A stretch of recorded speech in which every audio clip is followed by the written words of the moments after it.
नमस्कार दोस्तों, दरवेश क्लासेस से मैं गुरी सर आपका हार्दिक स्वागत करता हूं। आज हम क्लास +2 का एक और टॉपिक करने जा रहे हैं। हमारा चैप्टर रहेगा, थर्ड यूनिट रहेगी। सेकंड चैप्टर का नाम रहेगा करंट इलेक्ट्रिसिटी। थर्ड चैप्टर है, इसको हम करने जा रहे हैं। इसमें से हमारे कुछ एक टॉपिक रहेंगे जो आज हम डिस्कस करेंगे। वो टॉपिक है हमारे पास current carrier, electromotive force, EMF, electric current and current density. सबसे पहले हम आज बात करते हैं कि हमारे पास जो करंट कैरियर्स होते हैं वो क्या होते हैं। आप करंट कैरियर्स किसे कहोगे? करंट कैरियर्स कौन से होते हैं? जिसमें से इलेक्ट्रिक करंट पास हो सके उन्हें हम क्या कहते हैं? करंट कैरियर्स कहते हैं। वो अपना योगदान इलेक्ट्रिक करंट को फॉलो करने के लिए देते हैं। वो हमारे लिए सारे के सारे एलिमेंट होंगे, वो क्या कहलाएंगे? करंट कैरियर कहलाएंगे। जैसे हम पार्टिकल की बात करते हैं, सबसे पहले आता है कंडक्टर। कंडक्टर कौन से होते हैं? विच कंडक्ट इलेक्ट्रिसिटी। कि वो कंडक्टर वो होंगे सारे के सारे जिसमें से इलेक्ट्रिसिटी पास हो पाए या कंडक्ट करे, इलेक्ट्रिसिटी को कंडक्ट करे, तो हमारे लिए क्या कहलाते हैं? कंडक्टर। कि जैसे हम बात कर लेते हैं मेटल क्या गुड कंडक्टर ऑफ इलेक्ट्रिसिटी है? मेटल्स क्या गुड कंडक्टर ऑफ इलेक्ट्रिसिटी? किसकी वजह से? कि जब मेटल्स होते हैं उनके पास क्या होते हैं? फ्री ऑफ इलेक्ट्रॉन होते हैं। इसी की वजह से क्या करते हैं? उसमें से इलेक्ट्रिसिटी पास हो पाती है। क्यों? इसके पास क्या होते हैं? बहुत सारे फ्री ऑफ इलेक्ट्रॉन्स होते हैं कंडक्टर के अंदर, तो वो इजीली क्या कर पाते हैं? इलेक्ट्रिसिटी पास कर पाते हैं। दूसरी नंबर पे बात करते हैं हम सेमीकंडक्टर। ये किसकी बात कर रहे हैं? हम सॉलिड की बात कर रहे हैं। जितने भी सॉलिड है, क्या सॉलिड में से इलेक्ट्रिसिटी पास हो पाती है? हाँ जी, हो पाती है। जैसे कंडक्टर की बात कर रहे हैं, मेटल में से इलेक्ट्रिसिटी पास हो जाएगी। यदि बात करते हैं हम सेमीकंडक्टर में सिलिकॉन और जर्मेनियम, ये क्या है? कंडक्ट कर लेते हैं इलेक्ट्रिसिटी, इनमें से कंडक्ट हो पाती है। तो ये क्या करेंगे? हमारे पास इनके पास भी क्या होंगे? कुछ अमाउंट के ऊपर क्या होंगे? फ्री ऑफ इलेक्ट्रॉन होंगे। इनके वैलेंस बॉन्ड के अंदर क्या होंगे? फ्री इलेक्ट्रॉन होंगे। तो ये क्या करेंगे? हमारे इलेक्ट्रिसिटी पास कर पाएंगे। किसकी वजह से? जैसे बात कर लेते हैं, हमारे पास एक क्या है? कंडक्टिंग बैंड है, एक क्या है? वैलेंस बैंड है। तो कंडक्टिंग बैलेंस और वैलेंस बैंड में से क्या करेंगे? इलेक्ट्रॉन मूव होके यहाँ पे चले जाएंगे, तो यहाँ पे अमाउंट में होल्स प्रेजेंट होंगे। तो होल्स की वजह से क्या कर पाएंगे? इलेक्ट्रॉन फ्री इलेक्ट्रॉन्स होंगे, कुछ एक टाइप पे होल्स होंगे जो पॉजिटिव चार्ज कैरियर्स होंगे। तो उसी की वजह से क्या करेंगे? ये इलेक्ट्रिसिटी कंडक्ट कर पाएंगे। तीसरे नंबर पे बात आती है हमारे पास इंसुलेटर। क्या इंसुलेटर से इलेक्ट्रिसिटी पास हो पाती है? नहीं, इंसुलेटर से कभी भी इलेक्ट्रिसिटी पास नहीं होती। जस्ट लाइक हम बात कर लेते हैं ग्लास, वुड, यदि बात करते हैं इनसे इलेक्ट्रिसिटी पास नहीं हो पाती है। सेकंड बात करते हैं हम अब लिक्विड। क्या लिक्विड में से इलेक्ट्रिसिटी पास हो पाती है? यस, लिक्विड भी क्या करते हैं? इलेक्ट्रिसिटी कंडक्ट करते हैं। किसकी वजह से? जैसे बात कर लेते हैं हम NaCl, क्या सॉल्यूशन ऑफ NaCl मतलब सोडियम क्लोराइड का। तो सोडियम के पास क्या होगा? Na+, कौन सा पॉजिटिव चार्ज कैरियर कौन होगा? यहाँ पे क्या है? प्लस है। तो ये क्या करेगा? इलेक्ट्रिसिटी पास करेगा। Cl के पास क्या? -1 चार्ज होता है, इसके पास +1 होता है। तो ये भी क्या करेंगे? हमारे पास इलेक्ट्रिसिटी कंडक्ट करेंगे। अब देखो, इस सोडियम के पास जो क्या प्लस चार्ज है, प्लस चार्ज किसको देंगे? हमारे पास कैटायंस। किसके आयंस होंगे? वो किस में कन्वर्ट हो जाएंगे? कैटायंस में। यहाँ पे नेगेटिवली चार्ज है, नेगेटिवली चार्ज किस में कन्वर्ट हो जाएंगे? हमारे पास एनायंस में। एनायंस में हो जाएंगे जब इसके क्या है? सॉल्यूशन के अंदर जब हम क्या करेंगे? इलेक्ट्रोड डिप करेंगे, तो इस सॉल्यूशन से हमारे पास क्या होगी? इलेक्ट्रिसिटी पास होगी। मतलब क्या करेंगे? लिक्विड भी क्या करते हैं? इलेक्ट्रिसिटी को कंडक्ट कर लेते हैं। और एग्जांपल ले लेते हैं हम CuSO4 copper sulphate, Cu2 positive plus में SO4 2 नेगेटिव। तो यहाँ पे भी कैटायंस और एनायंस है। तो इसके सॉल्यूशन में जब भी हम क्या करेंगे? इलेक्ट्रोड को डिप करेंगे और उसमें से इलेक्ट्रिसिटी पास करेंगे, तो इजीली क्या हो जाएगी? हमारे पास इलेक्ट्रिसिटी पास हो जाएगी। बट कब सम टाइम क्या होता है कि जो इलेक्ट्रिक करंट है कैटायंस और एनायंस के अपोजिट डायरेक्शन में क्या करता है, इलेक्ट्रिक करंट फॉलो करता है। यदि बात कर लेते हैं हम गैसेज की, क्या गैसेज में से इलेक्ट्रिसिटी पास हो पाती है? माना जाता है कि लगभग क्या है, हमारे यहाँ पे जितनी भी गैसेज है वो क्या है, इंसुलेटर्स की तरह बिहेव करती है, इलेक्ट्रिसिटी कंडक्ट नहीं करती, इंसुलेटर की तरह बिहेव करती है। बट कुछ टाइम के बाद हम क्या है, कोई हमारी इलेक्ट्रिसिटी सॉरी कोई गैसेज है, गैसेज के ऊपर को क्या प्रोवाइड करते हैं, हाई पोटेंशियल डिफरेंस देते हैं एट ए लो प्रेशर। कब? जब लो प्रेशर के ऊपर हमने क्या दिया, इसको एक हाई पोटेंशियल डिफरेंस दिया तो ये एक्सपोज हो जाएगी। एक्सपोज होने के बाद तो इसके अंदर क्या हो जाएंगे, कुछ फ्री इलेक्ट्रॉन हो जाएंगे एंड पॉजिटिव आयंस हो जाएंगे। ठीक है, इलेक्ट्रॉन एंड पॉजिटिव चार्ज हो जाएंगे तो उसकी वजह से ये भी क्या करने लग जाती है, इलेक्ट्रिसिटी कंडक्ट करने लग जाती है। तो ये था हमारा, देखो हमने किस पे देखा, सबसे पहले सॉलिड पे देखा, सॉलिड पे conductor, semiconductor, but insulator are not conduct the electricity. Semiconductor भी कर लेते हैं, कंडक्टर भी कर लेते हैं। दूसरी बात करते हैं हम लिक्विड की। लिक्विड के अंदर जैसे NaCl सोडियम क्लोराइड सॉल्यूशन लिया, कॉपर सल्फेट सॉल्यूशन लिया, तो यहाँ पे भी क्या हुई, इलेक्ट्रिसिटी कंडक्ट की। गैसेज के अंदर, गैसेज लगभग क्या होती है हमारे लिए, इंसुलेटरी होती है। बट क्या, जब हम इसको क्या करते हैं, एक हाई पोटेंशियल डिफरेंस देते हैं, कब, इसके लो प्रेशर पे, तो ये एक्सपोज हो जाएगी। एक्सपोज होने के बाद ये इलेक्ट्रॉन और पॉजिटिव चार्ज होगा वो अलग अलग हो जाएगा, उसकी वजह से क्या करने लग जाएगी, इलेक्ट्रिसिटी कंडक्ट करने लग जाएगी। अब अगला टॉपिक आता है हमारा इलेक्ट्रोमोटिव। अब हम बात करने वाले हैं इलेक्ट्रोमोटिव फोर्स। इलेक्ट्रोमोटिव फोर्स क्या होता है इसके ऊपर बात करेंगे। देखो कि हमारे पास इलेक्ट्रिक करंट होता है, उसको फॉलो करने के लिए हमें क्या चाहिए, वो कैसे फॉलो करता है, हाइयर पोटेंशियल टू हमेशा किस पे जाता है, लोअर पोटेंशियल की तरफ जाता है। हम पहले भी पढ़ चुके हैं, हाई पोटेंशियल पहले पढ़ चुके हैं, हाइयर से हमेशा किस में जाएगा, लोअर पोटेंशियल में जाएगा। तो इसको लोअर से हाइयर में ले जाने के लिए हम क्या करते हैं, इसके ऊपर एक्सटर्नल फोर्स लगाते हैं। क्या? External force. यही एक्सटर्नल फोर्स आपका क्या कहलाता है, इलेक्ट्रोमोटिव फोर्स कहलाता है। क्या कहोगे, when and apply an external force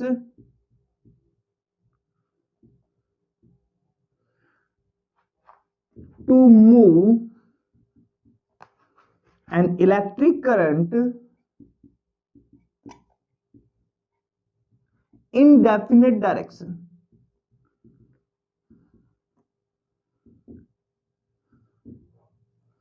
is called electromotive force.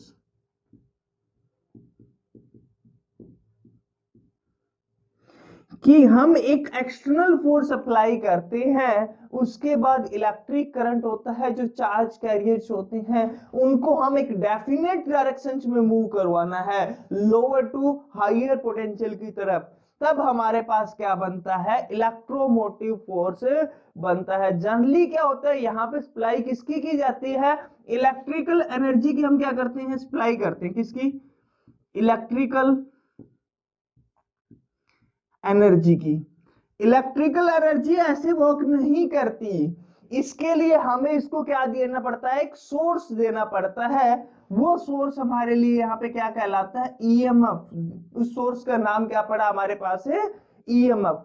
कि लोअर से हाइयर पोटेंशियल की तरफ जाने के लिए उसको एक सोर्स देना होगा, एक्सटर्नल फोर्स देना होगा। उसी सोर्स का नाम क्या पड़ा हमारे पास है, ईएमएफ। ईएमएफ बहुत सारे टाइप के होते हैं, जैसे हम सेल कह सकते हो, आप सेल एक ईएमएफ है, बैटरी से दे सकते हो यदि बात कर रहे हैं बैटरी से, या फिर हम जनरेटर से भी दे सकते हैं, जनरेटर से भी दे सकते हैं। डायनमो बात करते हैं हम, डायनमो से भी आप क्या दे सकते हो, इसको एक्सटर्नल सोर्स दे सकते हो। ये सारे के सारे सोर्स है, ये क्या कहलाते हैं, हमारे सीट ऑफ पावर कहलाते हैं। इसको क्या कहा जाता है, सीट ऑफ पावर। ये सारे के सारे सोर्स क्या कहलाते हैं हमारे पास है, सीट ऑफ पावर कहलाते हैं। अब कोई बात कर लेते हैं कि हम ईएमएफ ऑफ सेल किसे कहेंगे, ईएमएफ ऑफ सेल किसे कहेंगे। देखो इसकी डेफिनेशन होगी, वो हमारे पास क्या बनेगी कि the maximum potential difference between the electrode of cell, कि वहां पे मैक्सिमम पोटेंशियल डिफरेंस होना चाहिए किसके बीच में, इलेक्ट्रोड ऑफ सेल के बीच में, कब, when there no electric current drawn by the cell, या फिर आप क्या कह सकते हैं, सर्किट ओपन है कि वहां पे कोई इलेक्ट्रिक करंट नहीं बन रहा है, उसके अंदर क्या होगा, मैक्सिमम पोटेंशियल डिफरेंस होगा उन दोनों इलेक्ट्रोड के बीच में किसी सेल के, तो उसको हम क्या कह सकते हैं, हमारे पास ईएमएफ कहा जाता है। ईएमएफ देखो एप्सिलॉन से हम क्या करते हैं, इसको रिप्रेजेंट करते हैं, विच इज इक्वल टू क्या होता है, इंटीग्रेशन ऑफ ई इंटू में डीएल के बराबर होता है, ई इंटू में किसके बराबर होता है, डीएल के बराबर। ई क्या है आपके पास, फोर्स पर यूनिट चार्ज है, इलेक्ट्रिक फील्ड इंटेंसिटी क्या होती है आपके पास, फोर्स पर यूनिट चार्ज होता है कि वो external force per unit charge into में डिस्प्लेसमेंट, उन चार्ज को कितना डिस्प्लेसमेंट हो रहा है, स्मॉल डिस्प्लेसमेंट हो रहा है, तो हम उसको हम क्या कह देते हैं, ईएमएफ कह देते हैं। ईएमएफ पे सेल हम उनको कह देते हैं। देखो इसको रिप्रेजेंट करने का तरीका है, वो आप कैसे बताओगे, सेल को आप कैसे रिप्रेजेंट करते हो, ये वाला इसका क्या होता है पॉजिटिव टर्मिनल, ये वाला नेगेटिव टर्मिनल, ये क्या होगा पॉजिटिव और ये वाला क्या होगा नेगेटिव, तो ये इसको रिप्रेजेंट करने का सिंपल सा तरीका है।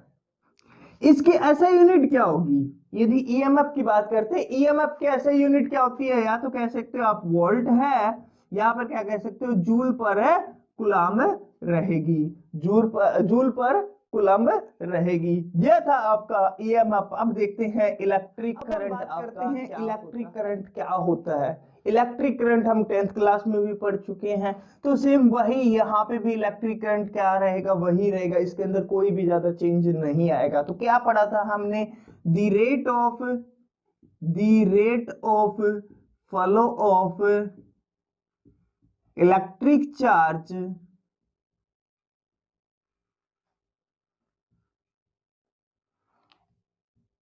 एनी क्रॉस सेक्शन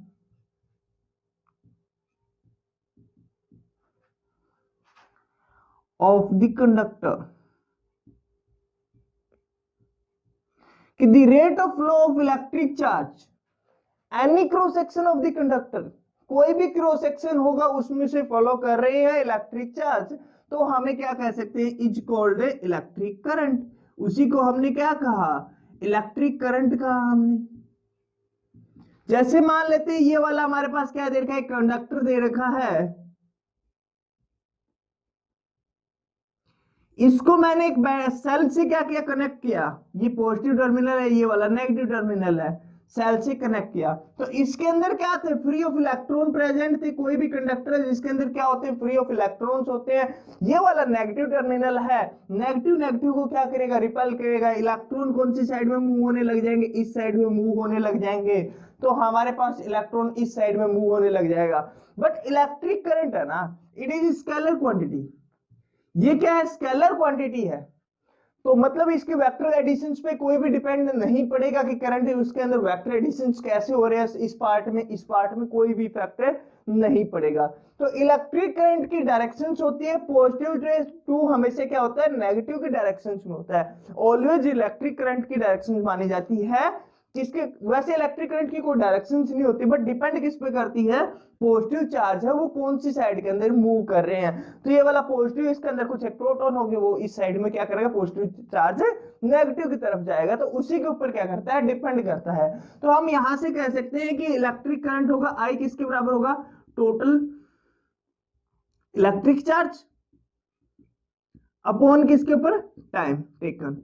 उसने कितना टाइम टेकन लिया, उस पूरे प्रोसेस को फॉलो करने के लिए उसने कितना टाइम लिया है, उसी के ऊपर क्या करेगा, डिपेंड करेगा।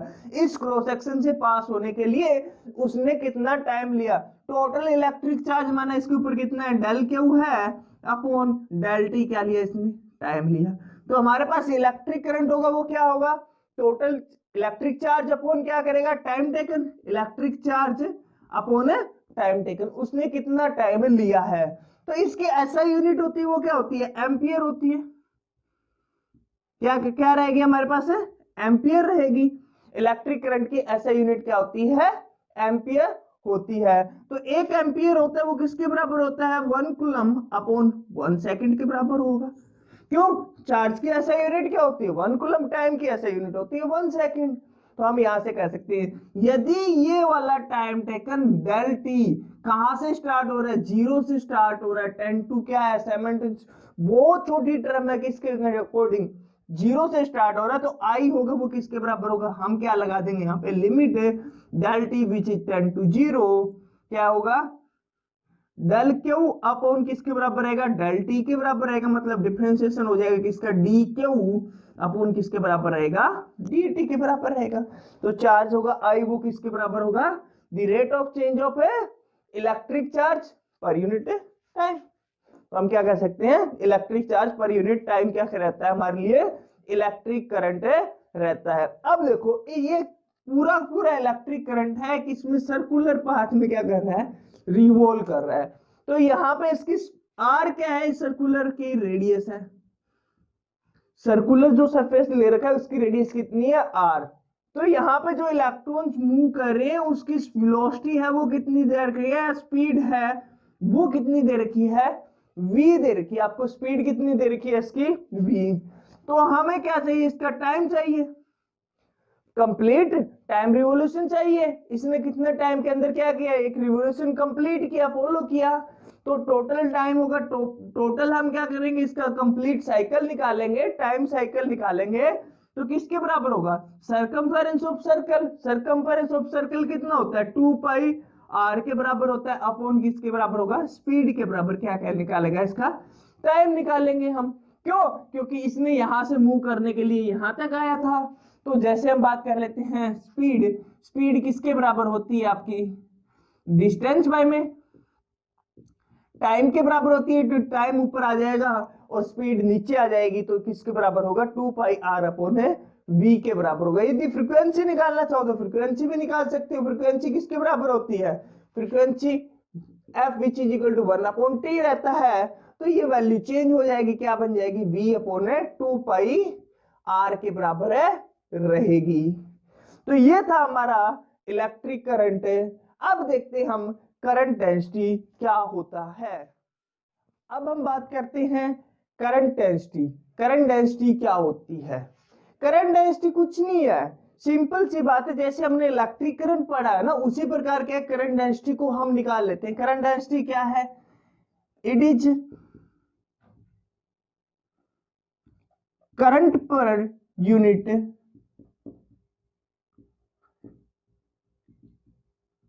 एरिया। क्या है, electric current per unit area है, एनी क्रॉस सेक्शन